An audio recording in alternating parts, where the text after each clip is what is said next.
और अब आपको सीधे लिए चलते हैं राजस्थान विधानसभा, जहां पर कार्यवाही चल रही है, सुनाएंगे। मर्दप्राय हो चुके उनको भी नए रूप देंगे और नए बांध भी बनाएंगे। माननीय प्रतिपक्ष के नेता अच्छे सुझाव दिए, जूली जी ने भी, और विशेषकर हरि मोहन जी का सुझाव तो बहुत महत्वपूर्ण था, मानना पड़ेगा, क्योंकि वर्षों बाद में इतने इन पर अनुभव का जो लाभ हमें जो मिल रहा है वो लाभ 100% हमें लेना इनका, ये भी चीज़ है। मैं सभी मान्य सदस्य से कहना चाहता हूँ कि जिस तरह से क्लाइमेट चेंज होता जा रहा है, हम सबके लिए, जहाँ पहले 1984 में 35% दोहन था हमारा, आज ये दोहन बढ़ के हमारा 150% चला गया। आज हमारे ये पूरे ब्लॉक, क्योंकि मेरे को इनकी बात माननी पड़ेगी कि ये ऐसा विषय है, इसमें नीचे होना ऊपर होने की कोई बात नहीं होती कि हम इसको 5 बारी भी अगर हमें वापस दोबारा सजेशन लेके चेंज करना पड़ेगी तो मैं करूँगा।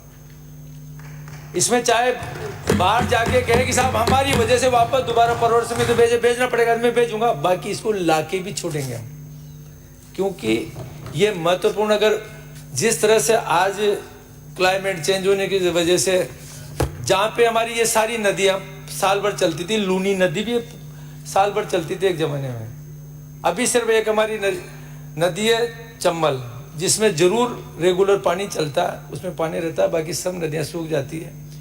आप सब लोग, विशेषकर हरि मोहन जी धारीवाल जी, हमारे पारिक साहब और एजेड सभी हमारे लोगों ने तो देखा होगा कि जब हमारे कोई जानवर चराने के लिए जाते थे तो कोई भी बारिश के टाइम के अंदर कोई लकड़ी को भी नीचे हार्ड में, इनके शेखावट में तो वैसे अभी भी चले जाए, बाकी उसके हार्ड के अंदर भी उसको नीचे कर देते तो वो पूरी की पूरी अंदर चले जाती थी। इतना भूजल आज कहीं नहीं है। आज जो हम नदियां जोड़ रहे हैं, अभी कैसे जब भागीरथी बन के पानी ला रहे हैं तो इसकी आवश्यकता क्यों है? जितना यूज में ले सकते हैं, जितना उपयोग ले सकते हैं उतना तो करना ही चाहिए, जितना हम स्टोरेज बना सकते हैं बनाना ही चाहिए ना। जो पानी समुद्र में जा रहा है कभी तो आया ना, जैसे बालाजी की कृपा जिस साल खूब बारिश हुई तो आज हमारे बांधों में आज भी खूब पानी भरा। उसको कई जगह मैंने भी जहाँ जाते थे लोग कहते थे साहब बार बार आप बांध को क्यों बंद करा देते हो? जब हमारे चल रहा किसी के 1 बीघा जमीन थी तो भी वो पूरी नहर को खोल देता। मैं कि यार भैया पानी भरा इतना ज़्यादा तो दुरुपयोग क्यों करता? पूरा बांध खाली हो जाएगा। ये तो अमृत है जो हो सकता है कि ईश्वर की कृपा नहीं हो, अगली साल बारिश कैसी होगी भविष्य के गलत में बरसों से, तो इसको अमृत को क्यों निकालते हो? आज ये सब चीज़ें के लिए है, वास्तव में इसमें छोटी मोटी कई लोगों की ये दिक्कत आ रही है।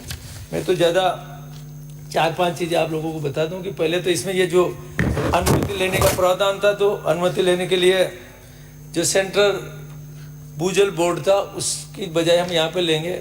हमारे जितने भी, क्योंकि इंडस्ट्री में पानी केवल 0.76% ही चाहिए, 85% हमें एग्रीकल्चर में चाहिए, तो उनके लिए जो हमारे डेवलपमेंट के लिए वो जो पैसा आता है जो केंद्र के वहाँ जाता था, जो वो गठन का जो अगर राज्य सरकार के यहाँ पे आएगा तो कम से कम इनको पुनर्भरण करने की जो भी योजना बनाएंगे तो उसका पैसा कम से कम हम यहाँ पे खर्च कर सकते हैं। रही बात वास्तव के अंदर आप लोगों की सबकी मंशा है कि इसके अंदर इसका चेयरमैन भी, अध्यक्ष भी कोई राजनीतिक व्यक्ति बने, कोई भी रहे, आप रो हम रहे, कोई भी रहे तो रहे। डेफिनेटली कहीं ना कहीं भ्रष्टाचार पे अंकुश लगाने के लिए हमारा जनप्रतिनिधि रहता है तो काफ़ी कुछ रहता है। इसकी जो कमेटी राज्य स्तर से लेके जिले पे भी बनेंगे और हम उपखंड स्तर भी ले जाएंगे, जिससे वहाँ के किसी को वास्तव में परमिशन ले तो वहीं परमिशन ले, चक्कर लगाना नहीं पड़े। सारी चीज़ इसमें ये भी प्रावधान करेंगे।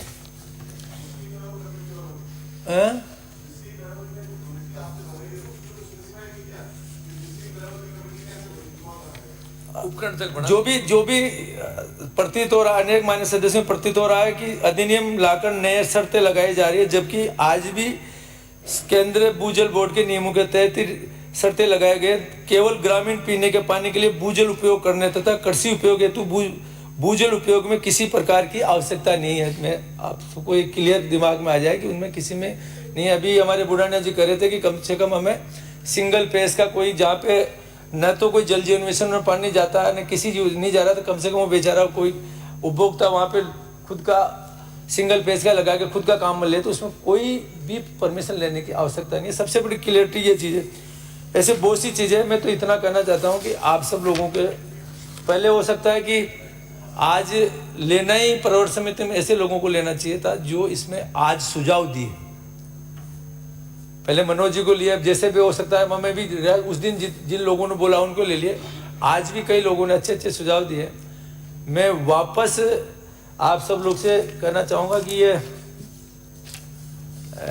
जनमत जानने के तो वापस ले लो, बाकी प्रवर समिति के अंदर और कुछ नए लोग जो अच्छे अच्छे लोगों ने सजेशन दिए उनको रखते हुए पुनः विचार के लिए मैं वापस रखता हूँ। और वापस जब आप सब लोग अच्छे सजेशन देंगे दोबारा लेके आएंगे, क्योंकि लाना बहुत जरूरी है। पोंग बांध में भी बर्फ कम जमने लगी, वो भी आधा खाली है।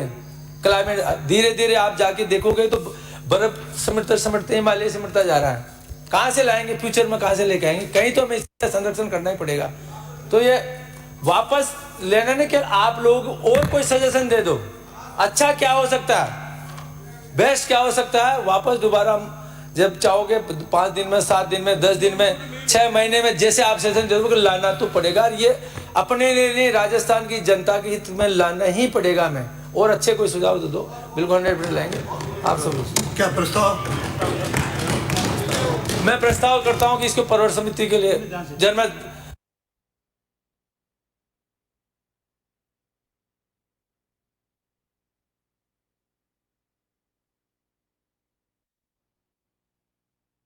जानने से पुनः वापस लिया जाए, पुनर्विचार किया जाए, पुनर्विचार हेतु प्रवर समिति से।